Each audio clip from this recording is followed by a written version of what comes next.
السلام علیکم۔ آج کی میری یہ ویڈیو ایک نادان عشق کے بھیانک انجام کی سچی اور عبرت اثر کہانی ہے۔ ویڈیو شروع ہونے سے پہلے اگر آپ میرے چینل پر نیو ہیں تو اردو سینٹر پلس کو سبسکرائب کر کے بیل نوٹیفیکیشن کو آن کر دیں تاکہ آپ کو ملتی رہیں تمام چینل اپڈیٹس۔ کہانی پسند آنے پر ویڈیو کو لائک اور شیئر ضرور کیجیے۔ دیہات میں رہنا مجھے بہت پسند تھا۔ یہاں شہروں جیسا ڈر خوف نہیں تھا۔ یہاں بابا جان کی وجہ سے سب ہمارا بہت لحاظ کرتے تھے۔ ہم لڑکیاں جس راستے سے گزرتیں گاؤں کے مرد اس طرف کا رخ نہیں کرتے تھے، اور اگر کوئی اتفاق سے وہاں سے گزرتا بھی تو وہ پیٹھ پھیر لیتا یا دور چلا جاتا۔ مجھے اس علاقے سے بہت پیار تھا جہاں عزت اور احترام تھا۔ یہاں غریب مزارے کاشت کرتے اور چودھریوں کی اولادیں عیش کرتی تھیں۔ زمیندار زادے سارا دن ڈیرے پر گپ شپ کرتے، دعوتیں اڑاتے اور شہروں کے چکر لگاتے۔ ہمارے گھر کے ساتھ ہی آصف کا ڈیرا تھا۔ وہ چودھری کا بڑا بیٹا تھا اور روز ڈیرے پر ضرور بیٹھتا تھا۔ ایک دن میں اور میری سہیلی شازیہ اسکول جا رہی تھیں کہ اس نے ہمیں دیکھ لیا۔ پہلی نظر میں شازیہ اسے بھاگ گئی اور وہ بات کرنے کے بہانے ڈھونڈنے لگا۔ ہماری عادت تھی کہ ارد گرد کے واقعات پر باتیں کرتی جاتی تھیں۔ کیا خبر تھی کہ دو بے قرار آنکھیں روز ہمارا تعاقب کرتی ہیں۔ ہم اس کے جذبوں سے بے خبر روز سامنے سے گزر جاتی۔ ایک روز میں اسکول نہ جا سکی، تب آصف کو شازیہ سے بات کرنے کا موقع مل گیا۔ دراصل میں بیمار ہو گئی تھی۔ 15 دن کی چھٹی کے بعد جب میں دوبارہ اسکول گئی تو شازیہ نے بتایا کہ اس کی دوستی چودھری کے بیٹے آصف سے ہو گئی ہے اور وہ اس سے شادی کا خواہش مند ہے۔ اس کی باتوں سے میں نے اندازہ لگایا کہ وہ بھی آصف کو چاہنے لگی ہے۔ میں نے اسے بہت سمجھایا، شازیہ ہوش کر، یہ ناممکن ہے۔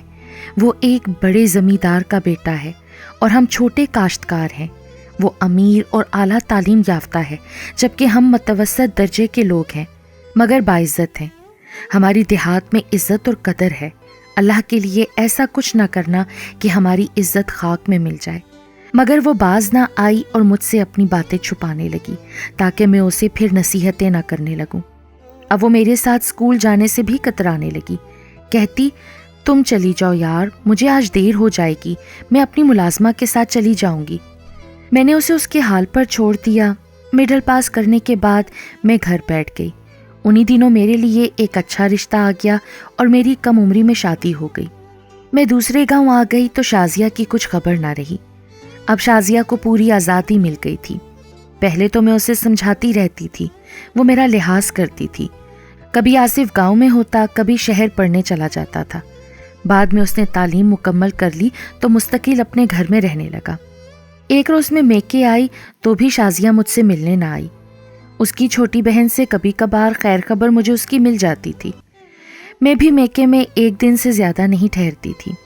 دونوں کا عشق اب عروج پر تھا، البتہ وہ بہت رازداری سے ملتے تھے۔ اکثر گندم یا باجرے کے کھیتوں میں بیٹھ کر باتیں کرتے۔ جہاں آصف ہوتا وہاں دور دور تک کوئی مزارہ نہیں آتا تھا کیونکہ وہ لوگ آصف کے ڈر سے اپنی زبان بند رکھتے تھے۔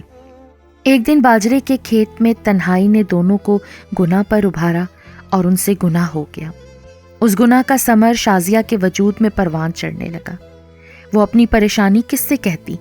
بس اسی سے جو اس کا ذمہ دار تھا۔ اس نے آصف سے کہا کہ اب شادی کر کے مجھے مرنے سے بچا لو یا پھر کوئی دوا دے دو کہ میں کھا کر مر جاؤں، کیونکہ میرے والدین یہ صدمہ برداشت نہیں کر سکیں گے۔ وہ لوگ تو بدنامی کے بجائے موت کو پسند کریں گے۔ آصف نے اسے تسلی دی اور کہا کہ فکر نہ کرو، میں دوا لے کر آتا ہوں۔ آصف شہر سے کچھ دوائیں اور انجیکشنز لے کر آیا اور خود ہی اسے لگا دیے۔ خدا کو شاید شازیہ کی زندگی اور عزت مطلوب تھی کہ اس کے عیب پر پردہ پڑ گیا اور وہ بدنامی اور موت دونوں سے بچ گئی۔ اس سانحے کے باوجود اس کے دل سے آصف کی محبت کم نہ ہو سکی بلکہ اور بڑھ گئی۔ اس کے دل سے اللہ اور ماں باپ کی عزت کا خوف جاتا رہا۔ آصف نے بھی اس نادان لڑکی سے ملنا جلنا نہ چھوڑا۔ شازیہ نے پکا ارادہ کر لیا تھا کہ شادی کروں گی تو آصف سے ورنہ کسی سے نہیں، مگر آصف کے دل کی بات تو وہی جانتا تھا۔ شازیہ کی بہنوں کو اس کے تعلق کا علم تھا مگر والدین اور بھائیوں کو کچھ خبر نہیں تھی۔ وہ اپنی بہنوں کے سہارے آصف سے ملتی تھی بہنیں بھی اسے حوصلہ دیتی تھیں کہ اگر ان کی بہن کی شادی چودھری کے بیٹے سے ہو گئی تو ان کا نام بھی اونچا ہو جائے گا۔ کسی کو یہ معلوم نہ تھا کہ آصف دراصل ایک لڑکی کی زندگی سے کھیل رہا ہے۔ وہ کب شادی کرنا چاہتا تھا؟ بالفرض اگر آصف مان بھی جاتا تو اس کے گھر والے کبھی راضی نہ ہوتے، اور نہ ہی شازیہ کے والدین، کیونکہ دونوں خاندان اپنی برادری میں شادیاں کیا کرتے تھے۔ اس لکا چھپی میں 2-3 سال گزر گئے۔ شازیہ کی 2 بہنوں اور 2 بھائیوں کی شادیاں ہو گئیں۔ ادھر آصف کو سرکاری محکمے میں آفیسر بھرتی ہونے کا بہت شوق تھا، لہٰذا وہ بھی بھرتی ہو کر چلا گیا۔ وہ وہاں سے خط لکھتا اور شازیہ جواب دیتی۔ اسی دوران شازیہ کی بہن عارفہ اپنے دیور ناصر کے ساتھ میکے آئی۔ ناصر کو شازیہ پسند آ گئی۔ اس نے بھابھی عارفہ سے کہا کہ آپ میری شادی اپنی بہن سے کرا دیں۔ عارفہ نے سوچا کہ میں اپنے گھر میں سکھی ہوں، اپنی سگی خالہ کی بہو ہوں، اگر شازیہ کی بھی یہاں شادی ہو جائے تو بہتر ہے، وہ بھی یہاں سکھی رہے گی اور دونوں بہنیں ایک ہی گھر میں ہو جائیں گی۔ عارفہ نے شازیہ سے مشورہ کیا تو شازیہ بولی، تمہیں تو پتہ ہے کہ میں آصف سے وابستہ ہوں اور اسی سے شادی کرنا چاہتی ہوں، پر وہ تم سے شادی نہیں کرے گا۔ اگر کرنا بھی چاہے تو اس کے گھر والے کبھی تمہیں بہو نہیں بنائیں گے۔ بہتر ہے کہ تم میری بات مان لو، یہ رشتہ تمہارے لیے اچھا رہے گا۔ مگر شازیہ کے سر پر تو عشق کا بھوت سوار تھا۔ وہ اپنے محبوب کے عشق میں پاگل تھی اور ہر صورت اس کی ہونا چاہتی تھی۔ جب عارفہ نے گھر میں ماں باپ اور بھائیوں سے بات کی تو وہ کہنے لگے کہ وٹا سٹا کر لیتے ہیں، تمہاری خالہ کی بیٹی آصفہ کا رشتہ تمہارے بھائی ندیم کے لیے اچھا رہے گا، یوں ہم ایک دوسرے کے قریب ہو جائیں گے۔ ناصر بہت اچھا لڑکا ہے، شازیہ کو تمہارا تحفظ بھی ملے گا۔ آپس میں سب نے مشورہ کر کے بات طے کر دی۔ آصفہ بہت خوبصورت، خوش مزاج اور گھر کی بیٹی تھی۔ یوں والدین نے شازیہ کی ایک نہ سنی اور اس کی منگنی ناصر کے ساتھ کر دی۔ بدلے میں آصفہ کی منگنی ندیم سے ہو گئی۔ اس رشتے پر خاندان کے سب لوگ خوش تھے سوائے شازیہ کے۔ شازیہ کی بہنیں اسے سمجھا رہی تھیں کہ تم چودھری کے بیٹے کا خیال اب اپنے دل سے نکال دو، کیونکہ وہ لوگ ہم سے رشتہ نہیں جوڑنے والے۔ منگنی ہو جانے کے باوجود شازیہ اپنی ضد پر قائم رہی۔ وہ اپنے محبوب کو دل سے نہیں نکال سکی، بلکہ آصف کو خط لکھا، جتنی جلدی جو کچھ ہو سکتا ہے کرو، ورنہ میری شادی ہو جائے گی اور میں تمہارے سوا کسی اور کی دلہن نہیں بن سکتی، میں مر جاؤں گی۔ سارا خط آنسوؤں سے تر تھا۔ آصف نے جب تحریر پڑھی تو اسے کچھ احساس ہوا کہ یہ میں نے کیا کر دیا۔ اس نے گھر آ کر ماں باپ سے بات کی۔ چودھری صاحب یہ سن کر ہی آگ بگولا ہو گئے اور اپنے بیٹے کو خوب ڈانٹا۔ تم ایسا سوچ بھی کیسے سکتے ہو؟ ہم کبھی اس گھر میں تمہاری شادی نہیں کریں گے۔ ہم خاندان سے باہر کسی کے ساتھ شادی نہیں کرتے۔ کیا تمہیں یہ بات معلوم نہیں کہ تم نے ایسی فضول خواہش ظاہر کی ہے؟ جب بات صاف ہو گئی تو آصف کو چاہیے تھا کہ وہ شازیہ کو دھوکے میں نہ رکھتا تاکہ وہ رو دھو کر ایک طرف ہو جاتی، لیکن آصف نے ایسا نہ کیا۔ اس نے شازیہ کی آس نہ توڑی اور اس کو برابر خط لکھتا رہا۔ تم فکر نہ کرو شازیہ، میں ایک نہ ایک دن تمہیں اپنا کر ہی رہوں گا، آج نہیں تو کل۔ تم صرف اور صرف میری ہو اور میری ہی رہو گی۔ یہ ایسے الفاظ تھے جنہوں نے شازیہ کو بھٹکائے رکھا اور اسے مایوس نہ ہونے دیا، یہاں تک کہ شادی کے دن قریب آ گئے۔ جوں جوں دن قریب آتے جا رہے تھے وہ مرجھاتی جا رہی تھی۔ آخرکار مہندی کا دن آ گیا۔ آج تو قیامت کا دن تھا۔ وہ بہت روئی۔ میں بھی شادی میں مدعو تھی، میرے اور اس کی بہنوں کے سوا کسی کو اس کے رونے کا علم نہ تھا۔ ہم نے اسے بہت سمجھایا کہ اب تو تم آصف کا خیال دل سے نکال دو، اگر اس نے کچھ کرنا ہوتا تو اب تک کر چکا ہوتا۔ تم اپنے گھر اور شوہر کا سوچو، لیکن اسے کسی بات کی سمجھ نہ تھی۔ آخرکار صبح ہوئی، سب سہیلیاں جمع ہوئیں، اتنے میں بارات آ گئی۔ بارات کا نام تو سنتے ہی شازیہ بے ہوش ہو گئی۔ بڑی مشکل سے اسے ہوش میں لایا گیا۔ سسرال والے بہت چاہت کے ساتھ بہانے آئے تھے۔ اس کے لیے شاندار، بری اور بھاری زیورات لائے گئے۔ شادی کا قیمتی اور دلکش جوڑا پہن کر وہ بہت حسین لگ رہی تھی، لیکن اندر ہی اندر سلگ بھی رہی تھی۔ وٹے سٹے کی شادی تھی تو خالہ نے اپنی بیٹی آصفہ کو بھی بہت جہیز دیا تھا اور اپنی بہن سے کہنے لگی کہ آپ لوگ میری بیٹی کا بہت خیال رکھنا۔ شام کو جب ڈولی اٹھی تو شازیہ خون کے آنسو رو رہی تھی۔ میں بھی شازیہ کو اس قدر ناشادر دیکھ کر رو پڑی۔ اس نے میرے کان میں کہا کہ میں نے مٹی کے ڈھیر کی پوجا کی۔ آصف بے وفا، بزدل اور کاغذی شیر نکلا۔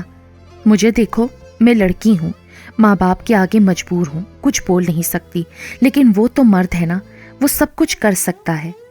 لیکن اس نے کچھ بھی نہ کیا سوائے میری عزت پر داغ لگانے کے۔ کیا اسی کا نام محبت ہے؟ بہرحال اسی طرح وہ روتی دھوتی رخصت ہو گئی۔ سسرال میں اسے بہت عزت سے بٹھایا گیا۔ جب دولہا آیا تو وہ بہت خوش تھا، لیکن دلہن نے اس سے سیدھے منہ بات نہیں کی۔ اس نے ناصر کی خوب بے عزتی کی اور کہا، میں تمہارے ساتھ شادی نہیں کرنا چاہتی تھی، میں تو کسی اور کو پسند کرتی ہوں اور اسی سے شادی کرنا چاہتی تھی۔ میں اسی کی امانت ہوں اور اسی کی رہوں گی، خبردار جو مجھے ہاتھ لگایا۔ ناصر سمجھدار لڑکا تھا، اس نے بڑے تحمل کا ثبوت دیا، اپنی دلہن کے آنسو پونچھے، تسلی دی اور خاموش ہو گیا۔ سوچا اس کو صدمہ ہے اور ہم خاندانی لوگ ہیں، بات وقت کے ساتھ ٹھیک ہو جائے گی تو محبت سے دل جیت لوں گا، مگر ایسا نہ ہو سکا۔ جب بھی ناصر اس سے بات کرتا وہ منہ پھیر لیتی۔ ادھر شازیہ کا بھائی ندیم اور آصفہ اپنی شادی کے بعد بہت خوش تھے اور دونوں مثالی جیون ساتھی بن گئے۔ جوں جوں وقت گزرتا گیا، شازیہ کا دل ویران سے ویران تر ہوتا گیا۔ اس نے سب سے لڑنا جھگڑنا شروع کر دیا۔ وہ اب بھی ناصر سے یہی کہتی تھی کہ میں کسی اور کی امانت ہوں، خبردار میرے قریب نہ آنا۔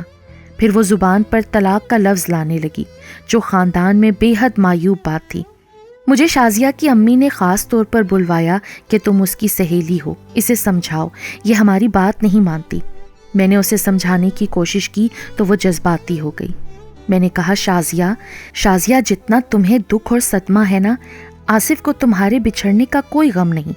جتنی تمہارے دل پر چوٹ لگی ہے، اگر اس کے دل پر چوٹ لگتی تو وہ ضرور کچھ کرتا، کم از کم مجھ سے ہی رابطہ کرتا۔ لیکن نہیں، وہ تمہارے ساتھ صرف ٹائم پاس کر رہا تھا، اسے تم سے کوئی دلی لگاؤ نہیں ہے، وہ تم سے ہرگز شادی نہیں کرے گا۔ لیکن شازیہ نہ سمجھی اور آخر کار ناصر سے لڑ جھگڑ کر میکے آ گئی۔ وہ اپنے زیور اور کپڑے بھی اٹھا کر لے آئی۔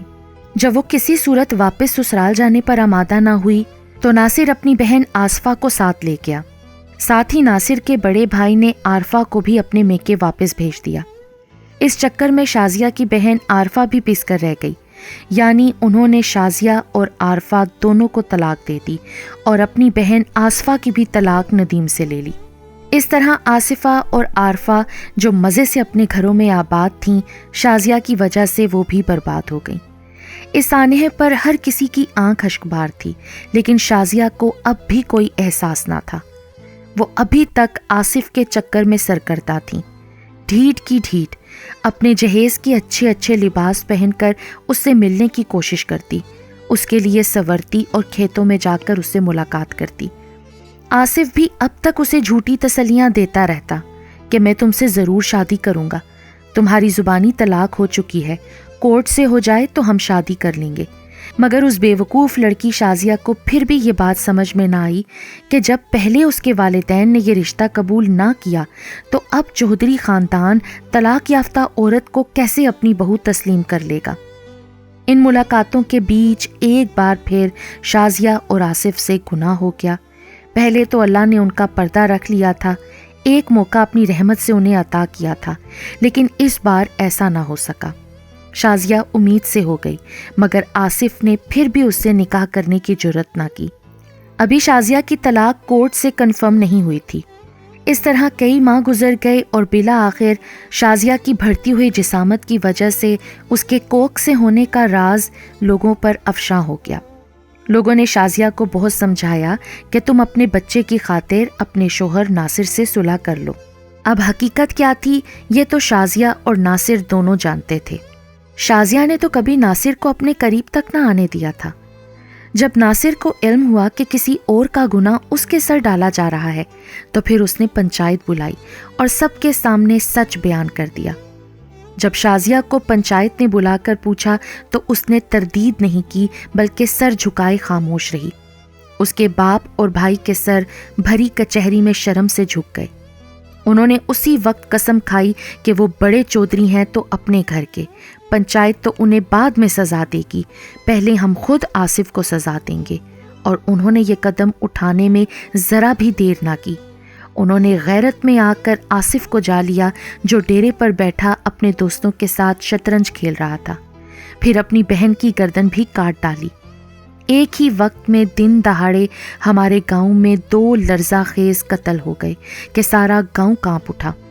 اس کے ساتھ ہی آصفہ اور عارفہ دونوں کے گھر اجڑ گئے تھے۔ لڑکے جیل چلے گئے اور ماتم کرنے کو مائیں بہنیں پیچھے رہ گئیں۔ یہ ایسا سچا واقعہ ہے جو آج بھی گاؤں میں کسی کو بھولا نہیں۔ جب بھی یہاں کوئی لڑکی پر پرزے نکالنے لگتی ہے تو اسے اس واقعے کی یاد دلائی جاتی ہے۔ شازیہ کے والد دل کے دورے سے چل بسے تھے، بھائی جیل چلے گئے اور بہنیں اپنے میکے کے در پر اجڑ کر آ گئیں۔